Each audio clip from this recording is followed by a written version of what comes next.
تو یزید نے نعمان بن بشیر کو معزول کیا، اس کی جگہ کس کو بنایا؟ عبید اللہ بصرے کا گورنر تھا، اس نے کہا بصرے کے ساتھ ساتھ کوفے میں گورنر تو ہے، وہاں کی بھی گورننگ سپرد کر دی۔ اور یہ سارا کام کس کے حکم سے ہوا؟ پہلا تو ملک کا سربراہ ہے نا۔ مثال کے طور پر اب جس کی حکومت ہوتی ہے، حکومت کے طور پر جو ملک کی فوج کرے وہ ان افراد کی طرف نسبت کی جائے گی یا حکومت کی طرف ہی؟ یہ یزید کے حکم سے ہوا، اس کی مرضی سے ہوا، اور باقاعدہ اس نے گورنر چینج کیا، عبید اللہ بن زیاد کو بھیجا، اس کو حکم دیا بیعت کریں تو فبیا، بیعت نہ کریں تو سر کرم کر کے میرے پاس بھیج دو۔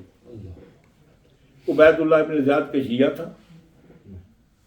پھر اس وقت جو نظام تھا وہ آرمی تھی، فوج تھی، تنخواہ دار تھی یزید کی، وہ تو تنخواہ حلال کریں گے، لڑنے کے لیے آئی تھی۔ اصل قصہ ایک اور ہے، امام علی مقام کوفے والوں کے بلانے کی وجہ سے نہیں گئے،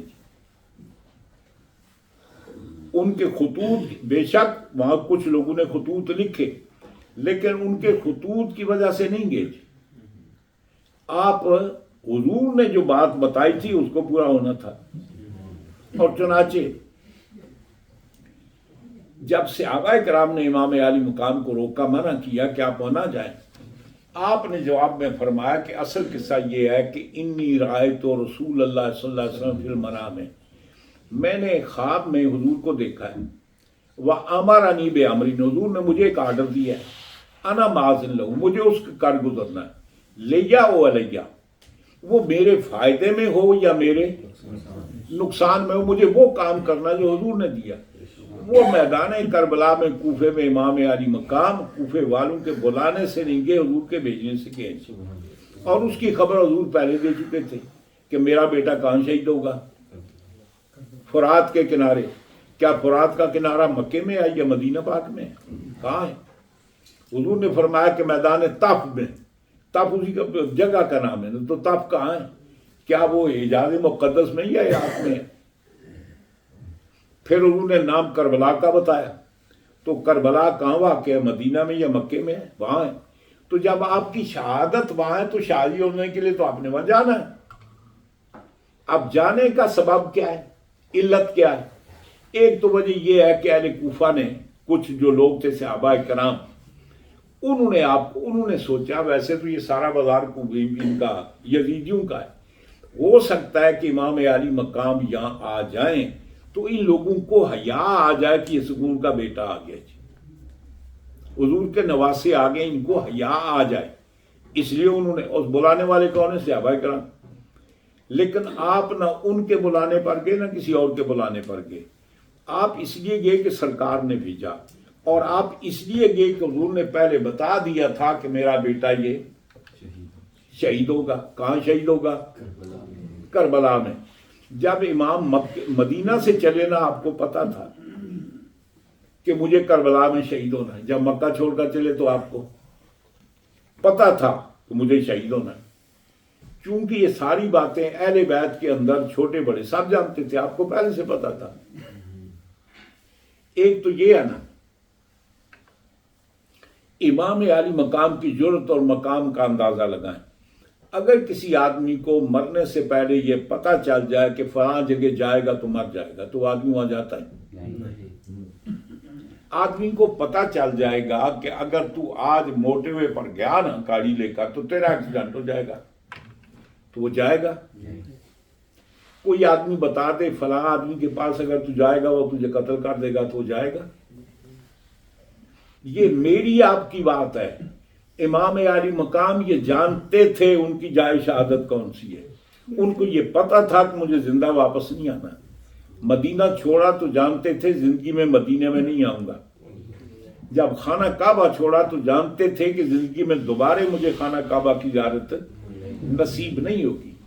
تو اب یہ کر رہا تھا، یہ جو واقعات پیش آئی اس کا سبب کیا ہے؟ ایک اور بات آپ کو بتاؤں،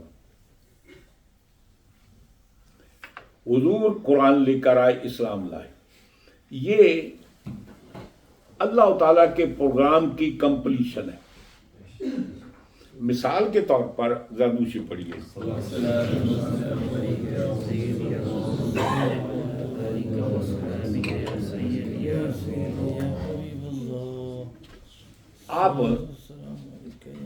ایک منصوبہ بناتے ہیں جی کہ آپ ایک منصوبہ بناتے ہیں، اس میں یہ ڈپارٹمنٹ ہوگا، یہ ہوگا، یہ ہوگا، یہ ہوگا، یہ بات ہے نا۔ اس کے اندر آپ مثال کے طور پر ایک فیکٹری بنانا چاہتے ہیں، آپ یہ سوچتے ہیں کہ بھئی یہاں یہ بلڈنگ فلاں کام کے لیے ہوگی، یہ بلڈنگ فلاں کام کے لیے ہوگی، پھر جو یہاں کام کریں گے ان کی رہائش کے، یہ سارا ایک منصوبہ ہوتا ہے نا۔ اللہ تعالیٰ نے اس منصوبے کے تحت پہلا نبی کون ہے؟ آدم علیہ السلام، ان کو بھیجا جی اپنا پیغام دے کر، وہ اس منصوبے پر لگے رہے جی۔ پھر اللہ تعالیٰ نے ان کے بعد ان کے بیٹے عیسیٰ علیہ السلام کو حکم دیا، وہ آئے، ادریس علیہ السلام آئے، نوح علیہ السلام تشریف لائے، ابراہیم علیہ السلام آئے، ان کے بیٹے یعقوب، یوسف، موسیٰ، یہ رات تشریف لائے، اپنے اپنے پروگرام کے تحت یہ آتے رہے، لیکن وہ اللہ کا جو منصوبہ تھا نا وہ مکمل نہیں ہوا۔ اب آخر میں سرکار تشریف لائے، جب حضور تشریف لائے اور پورا کلام پاک حضور پر نازل ہوا تو اللہ فرماتا ہے الیوم اکملت لکم دینکم واتممت علیکم نعمتی ورضیت لکم الاسلام دینا۔ اللہ فرماتا ہے ٹوڈے، آج میرا منصوبہ کمپلیٹ ہو گیا۔ وہ جو اللہ تعالیٰ نے منصوبہ شروع کیا تھا، وہ شروع سے ہی اللہ کا پروگرام ایسے تھا کہ یہ آدم سے شروع ہوگا اور سرکار دو عالم صلی اللہ علیہ وسلم کی ذات پر یہ کیا ہوگا؟ کمپلیٹ ہوگا، مکمل ہوگا۔ حضور کے آنے کے بعد اللہ کا منصوبہ کمپلیٹ ہو گیا، فرمایا اکملت لکم دینکم، تمہارے دین کو میں نے تمہارے لیے کمپلیٹ کر دیا۔ دین کس کو کہتے ہیں؟ دین اس کو کہتے ہیں جس کے اندر عقائد بھی ہیں، اعمال بھی ہیں، یعنی عبادات بھی ہیں، معاملات بھی ہیں، اعتقادات بھی ہیں، ٹوٹل۔ اور فرمایا کہ اس دین کا نام کیا ہے؟ دین تو ہے نا جی، اس دین کا نام کیا ہے؟ اللہ فرماتا ہے ان الدین عند اللہ یعنی اللہ نے اس دین کا نام کیا رکھا ہے؟ اسلام۔ اللہ فرماتا ہے الیوم اکملت لکم دینکم، دین کو کمپلیٹ کر دیا، واتممت علیکم نعمتی، میں نعمتیں بھی کمپلیٹ کی، ورضیت لکم الاسلام دینا، میں نے اسلام کو تمہارے دین کے لیے اس کا نام مقرر کیا۔ اللہ نے کمپلیٹ کر دیا۔ اب اس اللہ کے آخری پروگرام کو کمپلیٹ کرنے کے لیے سرکار کا تشریف لائے مکہ معظمہ میں۔ پہلا حضور نے 13 سال میں کام یہ کیا کہ لوگوں کے عقائد کی اصلاح کی۔ وہ جو اللہ کے مقابلے میں بتوں کی پوجا کرتے تھے، ان کو یہ بتایا کہ خدائی تصور یہ شرک ہے جو تم کرتے ہو، اصل ایک ہی بارگاہ ہے جو تمہارے سجدوں کے لائق ہے، تمہاری عبادت کے لائق ہے۔ 13 سال تک حضور نے عقائد کی اصلاح کی۔ یہ فرمایا کہ زندگی کے بعد ایک اور زندگی ہے، اس زندگی میں تم سب نے اللہ کی بارگاہ میں حاضر ہونا ہے، جو تم نے عمل کیا اس کا جواب دہ ہونا ہے، پھر اس کا صلہ بھی ملنا ہے۔ اچھے کام ہوں گے تو اچھا صلہ ملے گا، جنت ملے گی، برے کام ہوں گے تو جہنم میں جانا پڑے گا۔ یہ ساری باتیں حضور نے بتایا کہ یہ تمہاری زندگی، یہ آخری تمہاری زندگی نہیں ہے، بلکہ اصل زندگی اس کے بعد اور ہے۔ اس زندگی کو خوشحال کرتے ہوئے اس زندگی کو برباد مت کرو۔ اس زندگی کو ٹھیک کرنے کے لیے، یہ زندگی خراب ہوتی ہے تو ہونے دو، جان جاتی ہے جانے دو، مال جاتا ہے جانے دو، نقصان ہوتا ہے ہونے دو، اس زندگی کا نقصان نہیں ہونا چاہیے۔ حضور نے عقائد کی تعلیم دی، ان کو بتایا۔ پھر سب سے پہلے مکہ معظمہ میں نماز کا فریضہ ہوا جی، پھر احکامات مدینہ میں تشریف لائے، پھر باقی معاملات ہوئے، یعنی مثبت پہلو اور منفی پہلو، یعنی اوامر اور نواہی سارے ہوئے جی۔ اب اس اللہ کے قانون کو پھیلانے کے لیے کیا ہوا؟ سرکار نے مکے میں تکلیفیں اٹھائی یا نہیں اٹھائی؟ کیا حضور کو ذاتی منفعت تھی؟ ان لوگوں نے حضور کے گلے میں پھندے ڈالے، کیا حضور نے ان کی چوری کی تھی؟ نعوذ باللہ من ذالک۔ حضور کے راستے میں کانٹے بچھائے، حضور نے ان کا ذاتی کیا نقصان کیا تھا؟ وہ دین کے راستے میں رکاوٹ تھی. پھر انہوں نے حضور سے سوشل بائیکاٹ کیا. 3 سال تک شیب ابی طالب میں رہے. کیا ان کو ناراضگی کیا تھی؟ کو حضور نے کسی کا مال لوٹا تھا؟ کسی کی آبرو لوٹی تھی؟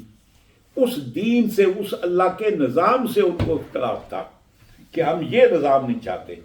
تو حضور نے اس نظام کو قائم کرنے کے لیے کیا کیا؟ تکلیفیں اٹھائیں. پھر صحابہ کرام نے حضرت بلال کو یہ اس سنگریز زمین کے اندر، تپتے ہوئے پتھروں کے اندر ان کو گھسیٹا لٹایا گیا. قصور کیا تھا جی؟ انہیں کو قتل کیا تھا. قصور یہ تھا کہ انہوں نے کلمہ پڑھا تھا. حضرت عمار بن یاسر کے والدین حضرت سمیہ، حضرت یاسر، وہ ابتدا اسلام کے شہید ہیں. ان کا قصور کیا تھا؟ ان کا جرم یہ تھا کہ انہوں نے کلمہ پڑھا تھا. اللہ کو ایک مانتے تھے، اللہ کے نبی کو آخری رسول مانتے تھے. اور کیا قصور تھا ان کا؟ پھر جب حضور مدینہ میں تشریف لے، صحابہ کرام نے 2 دفعہ ہجرت کی، مکہ چھوڑ کر حبشہ میں کیوں بھیجی؟ وجہ کیا تھی؟ ان پر وہ زمین کیوں تنگ ہوئی؟ قصور کیا تھا؟ کلمہ پڑھتے تھے، اللہ کو ایک سمجھتے تھے، اللہ کے رسول کو اللہ کا آخری رسول سمجھتے تھے. قصور تو یہی تھا نا. ہجرت کی، پھر مدینہ میں تشریف لائے. مدینہ میں تشریف لانے کے بعد پھر اس اللہ کی مرضی کو، اسلام کو پھیلانے کے لیے پھر حضور کو کیا کرنا پڑا؟ جنگیں لڑنی پڑی. جنگ بدر جو حضور تشریف لے جاتے ہیں، کیا مال و متاع کے لیے گئے تھے؟ قانون الہی کی بالادستی کے لیے. آپ احد میں کیوں گے؟ احزاب میں کیوں گے؟ خیبر میں کیوں گے؟ آپ اپنے حنین میں کیوں گے؟ تبوک میں کیوں گے؟ بنی غطفان میں کیوں گے؟ یہ جتنے حضور نے مدینہ میں سٹرگل کیا ہے، یہ کیوں کیجیے؟ اسلام کو پھیلانے کے لیے، اس نظام کو قائم کرنے کے لیے. حضور تنہا تھے. جب آپ بدر میں جاتے تو 312 ساتھی اور آپ کے ساتھ ہیں. جب آپ احد میں جاتے تو 699 آپ کے ساتھ اور تھے. 700 تھے نا، 699 آپ کے علاوہ تھے. جب آپ حدیبیہ میں جاتے ہیں 1450 تو حضور کو بیچ میں نکالو تو کتنے ہوئے جی؟ 1449 ہو گئے نا. وہ کون تھے جی؟ ان لوگوں نے، صحابہ کرام نے حضور کی مائیت میں گھر چھوڑے، در چھوڑے، جانوں کا نذرانہ پیش کیا، مال کا نذرانہ پیش کیا. کسی چیز کی پرواہ نہیں. کس لیے تھی؟ اس نظام اسلام کو نافذ کرنے کے لیے، اس کو قائم کرنے کے لیے. اب امام عالی مقام یہ انشاءاللہ ٹائم ہو نہیں گیا؟ ہاں جی. باقی انشاءاللہ کل عرض کریں گے. جیسے کہ میں نے عرض کیا ہے، بچوں کے محرم الحرام کا مہینہ ہے تو مناسب ہے کہ ہم ان کی بارگاہ میں خراج عقیدت پیش کریں، ان کے کردار سے پردہ اٹھائیں، بتائیں کہ انہوں نے کیا کیا قربانی کی اور کیوں کی ہیں. تو انشاءاللہ کل بھی نشست ہوگی اور پرسوں بھی نشست ہوگی جناب. پھر اس کے بعد نیکسٹ آنے والا جو منڈے ہے، منڈے کو بھی گی. پھر ٹیوزڈے کو، چونکہ ٹیوزڈے 10 محرم ہے تو یہ ہماری اس پورے مہینے میں 5 نشستیں ہوں گی. مجھے امید ہے کہ آپ تشریف لائیں گے. ابھی تو یہ ادھر جانا پروگرام. اب آگے ساتھیوں سے بات کرتے ہیں. اگر لنگر ونگر کا اہتمام ہوا تو پھر کل سے ہم نیچے کر لیں گے، کل بھی، پرسوں بھی، اور پھر اس کے بعد منڈے کو بھی، ٹیوزڈے کو بھی. اور اگر نہ ہوا تو پھر یہی کریں گے انشاءاللہ. آپ سے درخواست ہے کہ آپ تشریف لائیں. انشاءاللہ آپ کی معلومات میں اضافہ ہوگا اور پتہ چلے گا کہ امام عالی مقام نے یہ قربانی کیوں پیش کی، ریزن کیا تھا، وجہ کیا تھی. کیا وہ اقتدار چاہتے تھے؟ کیا وہ خلیفہ بننا چاہتے تھے؟ کیا ان کو مال و متاع کی ضرورت تھی؟ ان سے سب سے بڑی عزت یہ تھی، شہزادہ رسول پوری کائنات ان کے قدموں کے سامنے سر جھکاتی تھی. کیا ان کو خلیفہ بن کر زیادہ آبرو ملتی؟ یہ ساری باتیں انشاءاللہ آنے والی نشست میں عرض کریں گے. بتائیں گے کہ یہ آپ نے کیوں کیا، اس کا ریزن اور سبب کیا تھا. یہ بات تو آپ سمجھ گئے نا. اگر مروان کی شرارت نہ ہوتی نہ عثمان غنی شہید ہوتے، اگر وہ شہید نہ ہوتے تو نہ یہ جنگ جمل ہوتی، نہ جنگ صفین ہوتی، نہ جنگ نہروان ہوتی، اور نہ کربلا ہوتی۔ لیکن بندہ کچھ اور سوچتا ہے، اللہ اپنے بندوں کو آزماتا ہے، امتحان لیتا ہے۔ اللہ تعالیٰ فرماتا ہے وَلَقَدْ فَتَنَّا الَّذِينَ آمَنُوا، اللہ تعالیٰ ایمان والوں کا پھر امتحان لیتا ہے کہ کون اس پر ثابت قدم رہتا ہے، کون صحیح راستے سے پھسلتا ہے۔ اللہ اپنے نیک کر کے ہماری اس محفل میں اپنی بارگاہ میں قبول فرمائے۔ باقی انشاءاللہ کل وہ ہمارے اسباق بھی ہوں گے، اسباق کا ناغہ نہیں کریں گے، یہ بعد کا پروگرام ہے، اسباق پہلے ہو جائیں گے انشاءاللہ۔ دعا فرمائے اللہم صلی علی سیدنا و مولانا محمد و علی آل سیدنا مولانا محمد وبارک وسلم۔ مولا تعالیٰ ہماری اس محفل کو قبول فرما، مولا تعالیٰ ہمارے اس ادارے کو دن یعنی مطلب ہے رات دن اس کو برکتیں عطا فرما، دن دگنا رات چگنی ترقی عطا فرما۔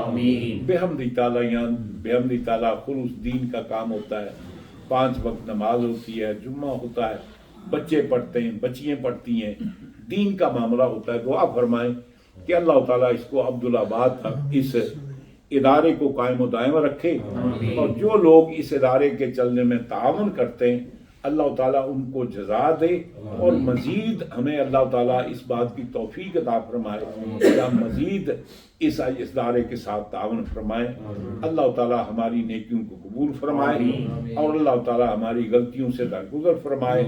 مولا تعالیٰ ہمیں اچھے کام کرنے کی توفیق عطا فرمائے، برے کاموں سے ہمیں بچنے کی توفیق عطا فرمائے۔ وصلی اللہ تعالیٰ علی خیر خلقی محمد وآلہ وصحبہ اجمعین برحمتہ۔